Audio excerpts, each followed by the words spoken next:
नमस्कार साथियों, आज हम बात करने वाले हैं कोकोनट हस्क से प्राप्त कार्बन से कैसे एनर्जी स्टोरेज में काम आ रहा है। वैज्ञानिक कहते हैं कि कोकोनट का जो हस्क है उसमें जो कार्बन होता है वो एनर्जी स्टोर करने के लिए एक अच्छा संग्रहण है। सामने आप एक छोटा सा पेपर क्लिप देख रहे होंगे। इस क्लिप को देखकर आप समझ गए होंगे कि कैसे कोकोनट हस्क का प्रयोग कोकोनट हस्क से प्राप्त कार्बन का प्रयोग कैसे एनर्जी स्टोरेज में किया जा रहा है। सबसे पहले तो हमें यह जानना बहुत ज़रूरी है कि कोकोनट हस्क होता क्या है। जैसे कि हम जानते हैं कि हमारे इंडिया में और बाहर देश में भी बहुत सारे लोग नारियल का उत्पादन करते हैं, नारियल को बेचते हैं और उससे धन प्राप्त करते हैं। लेकिन हमें यह मालूम होना चाहिए कि कोकोनट हस्क नारियल का एक बाई प्रोडक्ट है।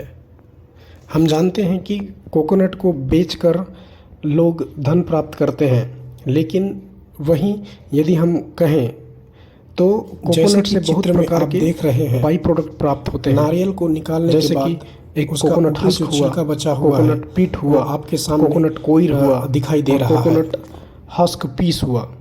इन चीज़ों के द्वारा भी जो कोकोनट जैसे मैंने उत्पादक बताया वे बहुत सारे लाभ अर्जित करते हैं कि नारियल के जो बाई प्रोडक्ट हैं, नारियल के बाई प्रोडक्ट के तौर पर प्राप्त एक कोकोनट हस्क,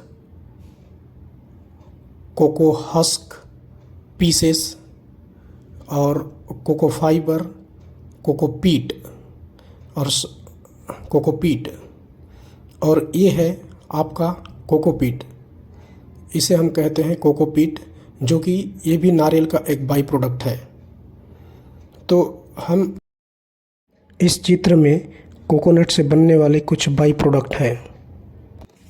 अच्छी तरह से दिख तो नहीं रहा है, लेकिन फिर भी मैं कोशिश करूंगा कि अच्छे से एक्सप्लेन कर सकूं। आप लोग देख रहे हैं सबसे ऊपरी भाग कोयर कहलाता है, जिसके द्वारा कारपेट, नक्स, mats, brushes, plant soil enrichment, fishing nets, flower pots आदि बनाए जाते हैं। और दूसरा देख रहे हैं आप हस्क के द्वारा fuel, charcoal, handicrafts, ropes and strings, mosquito net, aquarium filter आदि बनाए जाते हैं। और सबसे नीचे देख रहे हैं वो है फ्लावर के द्वारा coconut syrup, coconut sugar, coconut candy, coconut wine बनाया जाता है। और उसके बाद देख रहे हैं आप वाटर के द्वारा natural energy drink full with electrolytes, energy hydration fluid, coconut vinegar बनाया जाता है। और वैसे ही आप देख रहे हैं मीट के द्वारा जो उसका अंदरूनी भाग होता है उसको मीट कहा जाता है। उसके द्वारा कोकोनट मिल्क बनाया जाता है, कोकोनट ऑयल बनाया जाता है, कोकोनट फ्लोर बनाया जाता है, कोकोनट कैंडी बनाया जाता है, कोकोनट जेली और कोकोनट बटर बनाया जाता है। और वैसे ही हम देख रहे हैं सेल के द्वारा बनाया जाता है बाउल्स जो कटोरे होते हैं। उसके बाद कुछ बर्तन्स बनाए जाते हैं जैसे यूटेंसिल्स, चारकोल, म्यूज़िकल इंस्ट्रूमेंट, पेट हाउस, हैंडीक्राफ्ट्स आदि बनाया जाता है। वैसे ही आप चित्र में देख रहे हैं प्लांट ट्रे, जिसको पौधे लगाने के लिए उपयोग किया जाता है। जैसे कि आप चित्र में पौधा लगाया हुआ देख रहे हैं। एक कोकोनट पीट का इस्तेमाल करके इसका पौधा तैयार किया गया है बीज के द्वारा। आप जानते हैं कि नारियल के द्वारा कितना इनकम और कितने लोग इस पर डिपेंडेंस हैं। जैसे हम देख रहे हैं कि लगभग इंडिया का जो ग्लोबल शेयर है पूरी दुनिया में, ये जो कोकोनट के द्वारा बाई प्रोडक्ट जो प्राप्त होता है उसके द्वारा 80% मतलब भारत का कंट्रीब्यूशन 80% है। और लगभग 9 lakh ton coir fibre produced in the country every year. हर साल 9 लाख टन कोयर प्रोडक्शन होता है। और लगभग 7.5 lakh ton coir fibre exported from India to China annually. India से चाइना हर साल 7.5 lakh ton coir fibre export किया जाता है।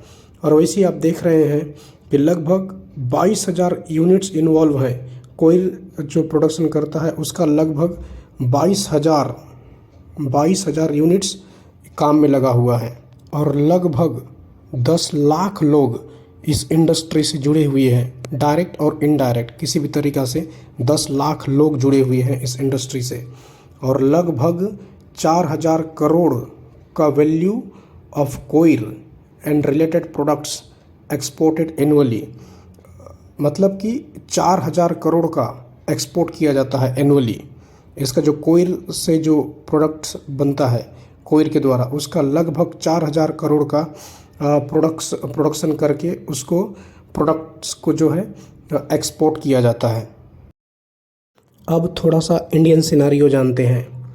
इंडिया में लगभग 1.89 मिलियन हेक्टेयर में इसका एरिया में इसका उत्पादन होता है और एनुअल प्रोडक्शन 16,942 मिलियन नट्स हर साल उत्पादन होता है। इसका प्रोडक्टिविटी है 8,937 नट्स प्रति हेक्टेयर इसका उत्पादन होता है और जीडीपी में इसका कंट्रीब्यूशन लगभग 8,350 करोड़ का कंट्रीब्यूशन हमारे भारत के जीडीपी में है और इसका एक्सपोर्ट अर्निंग जो है 2,167 करोड़ का है और लगभग डायरेक्ट और इनडायरेक्ट एम्प्लॉयमेंट लगभग 12 मिलियन पीपल इसमें कहीं ना कहीं डायरेक्ट इनडायरेक्ट इन्वॉल्व हैं इस इंडस्ट्री से।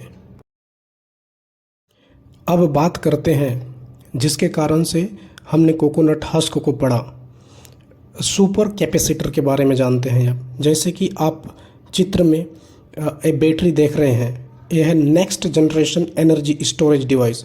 सुपर कैपेसिटर का मतलब होता है next generation energy storage device, जिसे अल्ट्रा कैपेसिटर भी कहा जाता है। ये जो बैटरी है लिथियम आयन बैटरी है जिसके द्वारा जैसे हमने शुरू में पढ़ा कि कोकोनट हस्क से जो कार्बन प्राप्त होता है उसके द्वारा इस बैटरी में लिथियम आयन बैटरी में जो एनर्जी है उसमें स्टोरेज करके रखा जाएगा।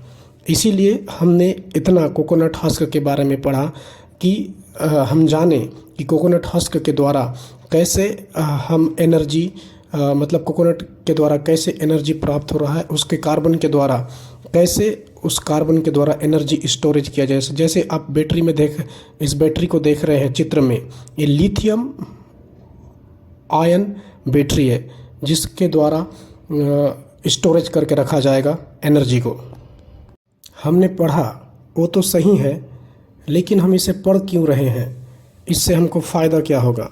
जैसे कि हम जानते हैं लिथियम आयन बैटरी से यदि हम इसमें पावर स्टोरेज करते हैं तो इसका जो डेंसिटी है हाई पावर डेंसिटी होगा, इसमें लॉन्ग ड्यूरेबिलिटी होगा, अल्ट्रा फास्ट चार्जिंग होगा और इसका यदि हम देखें main components electrode, electrolyte, separator और करंट कलेक्टर इसके जो है मेन कंपोनेंट्स के तौर पर जाने जाते हैं।